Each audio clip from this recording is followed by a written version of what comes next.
আসসালামু আলাইকুম রহমতুল্লাহ। আশা করি অনেক অনেক ভালো আছেন। অসংখ্য ধন্যবাদ আরও একবার আমার এই ভিডিওতে যুক্ত হওয়ার জন্য, এবং আশা করি তুমি পুরো ভিডিওটা মনোযোগের সাথে দেখবে, কারণ এই ভিডিওটা খুবই গুরুত্বপূর্ণ এবং এমন প্রশ্ন আমি আমার চ্যানেলে এর আগে কখনো আপলোড দেইনি। এমন প্রশ্নের উত্তর আমাকে এই প্রশ্নটা পাঠিয়েছে মূলত আমার প্রাণের ছাত্র, প্রাণপ্রিয় ছাত্র MA ইয়াসিন নামের একজন স্টুডেন্ট এই প্রশ্নটা পাঠিয়েছে, এবং আমি মনে করি ওর এই প্রশ্নটা যতদূর সম্ভব প্রি টেস্টে ছিল হয়তো বা। তুমি এই মুহূর্তে যে কাজটা করবে, প্লিজ তোমার কাছে যদি আমার লেকচার শিট না থেকে থাকে তাহলে স্ক্রিনে দেওয়া নাম্বারে যোগাযোগ করে এখনই লেকচার শিট কালেক্ট করে নাও। লেকচার শিট কালেক্ট করে তারপর এই ক্লাসগুলো করো। আশা করি তোমার জন্য খুবই গুরুত্বপূর্ণ এবং খুবই অ্যাট্রাকটিভ হবে। যে স্টুডেন্ট আমাকে এটা পাঠিয়েছে বলেছিল, ভাই আমাকে এটা সমাধান করে দিতে হবে, না হলে কিন্তু হবে না। এই প্রশ্নটা আসলে একটু ক্রিটিক্যাল ছিল, তো আমি একটু প্রশ্নটা পড়ে শোনাই কি বলা ছিল। এই উদ্দীপকটা ছিল হচ্ছে 1 × 2 + 2 × 3 + 3 × 4 n × n+1। ব্যাপারটা একটু খেয়াল করে দেখো, এটা কখনো দেখেছো কিনা। ক নাম্বার বলা ছিল অ্যালগরিদম কি। তো অ্যালগরিদম কি আমার লেকচার শিটের মধ্যে আছে। কোনো সমস্যা ধাপে ধাপে সমাধান করাকে বলা হয় অ্যালগরিদম। বিস্তারিত জানার জন্য একটু শিটের মধ্যে দেখো আছে, অনুধাবনমূলক জ্ঞানমূলক প্রশ্নের মধ্যে। তারপর বলেছিল খ নাম্বার অনুবাদক প্রোগ্রাম হিসেবে কম্পাইলার বেশি উপযোগী ব্যাখ্যা করো। সুবিধা অসুবিধা আছে, একটু পড়ে নিও। উদ্দীপকে ব্যবহৃত ধারাটি যোগফল নির্ণয়ের জন্য অ্যালগরিদম, মানে এটার অ্যালগরিদম করতে হবে। আরেকটা বলছে উদ্দীপকে ব্যবহৃত ধারাটি যোগফল নির্ণয়ের জন্য ফ্লোচার্ট নির্ণয় করতে হবে। তো অ্যালগরিদম এবং ফ্লোচার্ট নির্ণয় করতে হবে। প্রথমে আমরা অ্যালগরিদম নির্ণয় করব। তো অ্যালগরিদম করতে গেলে আমাদের প্রথমে কি কি কাজ করতে হবে, প্রথমে আমরা স্টেপগুলো লিখব। স্টেপ 1, তারপর স্টেপ 2, স্টেপ 3, স্টেপ 4। ওকে, তারপর দেখো প্রথমে আমরা স্টার্ট করব, স্টেপ 1-এ স্টার্ট করব। এখন আমাদের এখানে কিছু জিনিস চিনতে হবে। সবার আগে কি কি চিনতে হবে, যে আমাদের প্রথম সংখ্যা কত। আমাদের প্রথম সংখ্যা দেখো 1 ছিল, তো i = 1। প্রথম সিরিজ প্রথম পদ কত ছিল, i = 1। আমরা মূলত i বলে থাকি, k বলে থাকি, a বলে থাকি, c বলে থাকি, মানে এক একজন টিচার এক এক রকমভাবে এটাকে প্রকাশ করে। তবে বোর্ড যখন ইচ্ছা যেভাবে ইচ্ছা সেভাবেই কিন্তু প্রকাশ করে থাকে। সুতরাং তোমাকে বোর্ডের মতো করে শিখতে হবে, সবগুলোই শিখতে হবে। ওকে, তো i = 1 এবং আমাদের হাতে এখন যোগফল 0 আছে। আমরা সিরিজের অঙ্কগুলো, সিরিজের যোগফল নির্ণয় করার সময় সবসময় আমরা ধরেই রাখি যে আমাদের হাতে যোগফল সবসময় 0 থাকে। তারপর i ≤ n, এটা হচ্ছে আমাদের শর্ত যে আমরা n সংখ্যক পর্যন্ত যাব, মানে n পর্যন্ত যাব, তারপর আমরা থেমে যাব। n এর পরে আর আমরা যোগ করতে পারবো না, ঠিক আছে। তারপরে আমাদের শর্ত ছিল, এই শর্তটা আমি বোঝাবো। আর i = i+1, মানে প্রতিবার 1 করে বৃদ্ধি পাবে i এর মান। আর এটা আমি বুঝিয়ে দেব খুব ভালো মতো করে। তো প্রথমে আমরা কি করব, ইনপুট নিব n এর মান। তাহলে enter the value of n, যেটা আমরা লিখে থাকি সেটা লিখব ইনপুট n। আশা করি বুঝেছো, ইনপুট n। তারপর আমরা এই ডিক্লেয়ার করব i = 1, s = 0, এই দুটো আমরা ডিক্লেয়ার করব। এবার আমরা শর্ত লিখব। কি শর্ত, i <= n কিনা, ইজ i <= n কিনা, মানে i অর্থাৎ এই যে সিরিজগুলো n এর সমান অথবা ছোট কিনা। সমান অথবা ছোট থাকলে আমাদের আরো কাজ করতে হবে। সমান অথবা ছোট না হলে আমাদেরকে ফলাফল দেখাতে হবে।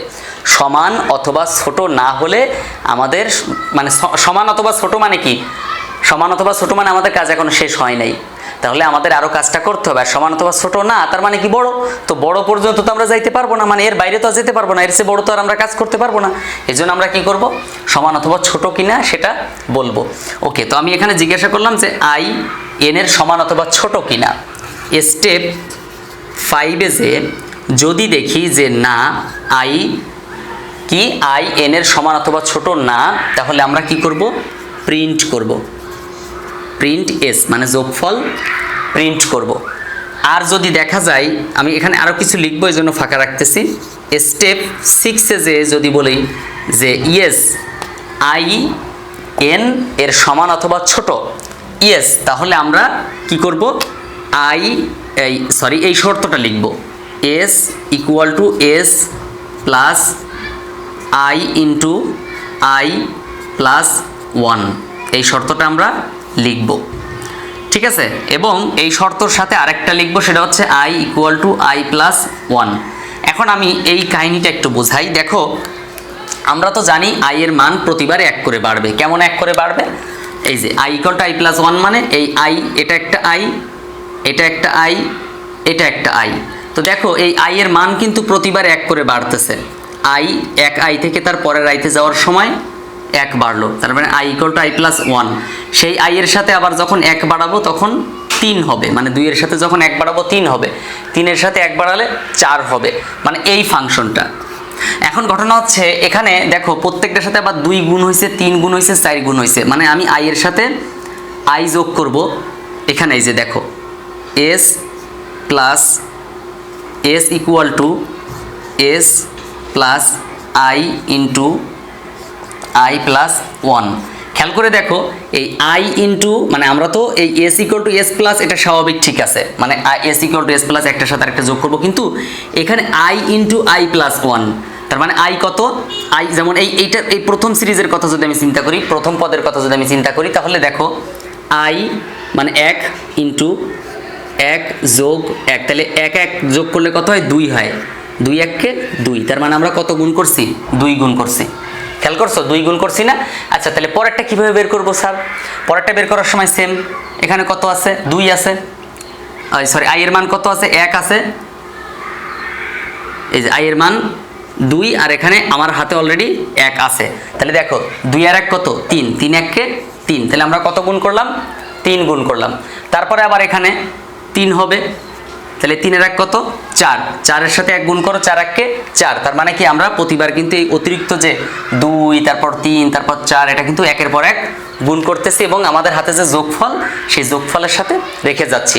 তাহলে প্রতিবার এই যখন আমরা এই s এর সাথে যোগ করব, এখানে আমরা যখন এই i equal to i plus 1 1 করে বাড়াবো এবং আমার হাতের সাথে যোগ করতে আসবো, তখন আমি সাথে 2 গুণ করে নিব। কেমন 2 গুণ করে নিব?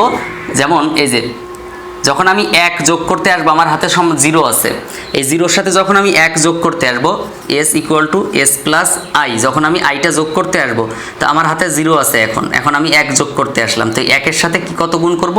2 গুণ করে দিব। আবার যখন আমি 2 নিয়ে আসবো, তখন 2 এর সাথে কত গুণ করে নিব? 3 গুণ করে নিব। তাহলে আমার হাতে তখন থাকবে কিন্তু 1 অলরেডি আমার হাতে থাকবে, তো 3 2 6, 6 আর 1 7, এভাবে কিন্তু প্রতিবার বাড়তে থাকবে জিনিসটা। তাহলে আমাদের এই শর্তটা লিখতে হবে। তারপর স্টেপ 6-এ, স্টেপ 7-এ তো আমরা এখানে যখন এই হলো আমার হাতে যোগফলের সাথে যোগ করব এবং 1 বাড়াবো, তখন এই 1 বাড়িয়ে আমি আবার 4-এর কাছে চলে যাব, মানে এই সিদ্ধান্ত, যেখানে সিদ্ধান্ত নিয়েছিলাম সেখানে চলে যাব। তাহলে গো টু স্টেপ কত? 4, গো টু স্টেপ 4। তারপর স্টেপ 7-এ যে আমি ইন্ড করব। এখন এই যে ইন্ড করব, আমরা যখন প্রিন্ট করছি, মানে প্রিন্ট এস করছি, তখন আমাদেরকে কি করতে হবে? গো টু স্টেপ কত? 7, কারণ স্টেপ 7-এ তো আমাদের ইন্ড, আমরা ফলাফল যখন প্রদর্শন করব তখন আমাদেরকে কি করতে হবে? ইন্ড অবশ্যই করতে হবে। তো আমি তো এখানে মাঝপথে ইন্ড দিতে পারবো না, এজন্য আমাদেরকে লাস্টে ইন্ডটা দিতে হবে। তাহলে এই ফাংশনটা একটু খেয়াল করে দেখো, তুমি এই ফাংশনটাই হচ্ছে তোমার কাছে সবচেয়ে হার্ড লাগবে। স্টার্ট ইনপুট n, তারপর আমরা পরিচয় করালাম এখানে, দেন এখানে আমরা সিদ্ধান্ত নিলাম যে is i less than equal n কিনা, তারপর নো হলে প্রিন্ট s, আর ইয়েস হলে আমাদেরকে আরও কিছু কাজ করতে হবে। s equal to s plus i into i plus 1, এই i ইন্টু i প্লাস 1 শুধুমাত্র এই যে এই জিনিসটা আসলো কি কারণে? এই জিনিসটা শুধুমাত্র আসলো এই যে পাশে একটা করে সংখ্যা দেওয়া আছে, পাশে একটা করে সংখ্যা গুণ করা আছে, সেই গুণটা আমরা জাস্ট করে দিলাম i ইন্টু i প্লাস 1, এই কাজটা আমরা করলাম। এই যে এখানে আমি অলরেডি ইতিমধ্যে দেখিয়েছি। হ্যাঁ, এবার আমরা এটার ফ্লো চার্ট করব। প্রথমে আমরা স্টার্ট করব কাজটা, স্টার্ট করলাম। স্টার্ট করার পরে আমরা ইনপুট নিব, ইনপুট n নিলাম। ইনপুট নেওয়ার পরে আমরা সিদ্ধান্ত নিব, সরি সিদ্ধান্ত নেওয়ার আগে আমাদের আরও একটা কাজ আছে। i ইকুয়াল টু 1 এবং s ইকুয়াল টু 0 নিলাম, তারপরে সিদ্ধান্ত নিতে হবে i less than equal n কিনা। সিদ্ধান্তটা এখানে নিতে হবে। নেওয়ার পরে যদি আমরা দেখি যে নো, আইটা n এর সমান অথবা ছোট না, তার মানে কি বড়, তাহলে আমাদেরকে তখনই প্রিন্টের কাজ করতে হবে। প্রিন্ট এস, তারপর আমরা ইন্ট করে দিব। বাট যদি এমন হয় যে স্যার আমাদের এখানে নো না এসে আমাদের আসলো কি ইয়েস, তখন আমরা কি করব, দুটো কাজ করব। কি কি দুটো কাজ করব? এই যে এই শর্ত দুটো আমরা এখানে লিখে দেব। S equal to S plus I into S plus I into I plus 1। এইটা আরেকটা হচ্ছে আমরা দুটো বক্সের মধ্যে দিতে পারি, চাইলে একটা বক্সের মধ্যে দিলেও হয়। I equal to I plus 1, এক করে বাড়িয়ে আবার চলে যাবে। যে এখানে আমরা একটা কানেক্টর দিব, সেই কানেক্টরের মধ্যে অ্যাড করে দিব। ব্যাস, মানে আমরা দেখব যে আমাদের এখানে হ্যাঁ এটা কিন্তু ওই যে ফ্লোচার্ট করতে বলেছিল, তো ফ্লোচার্ট করলাম। হ্যাঁ, S equal to S plus I I into I plus 1। তারপরে হ্যাঁ আমাদের এই যে এই সিরিজ প্রত্যেকটা সিরিজ এখানে একটা করে সিরিজ আসবে, একটা করে আসবে, হ্যাঁ একটা করে পদ আসবে। আসার পরে এক যোগ করব, করে আবার সিদ্ধান্ত নিব, নেওয়ার পর দেখব যে এন এর সমান হলো কিনা, তারপর প্রিন্ট করে দিব। এইভাবে আর কি আমাদের কাজ করতে হয়।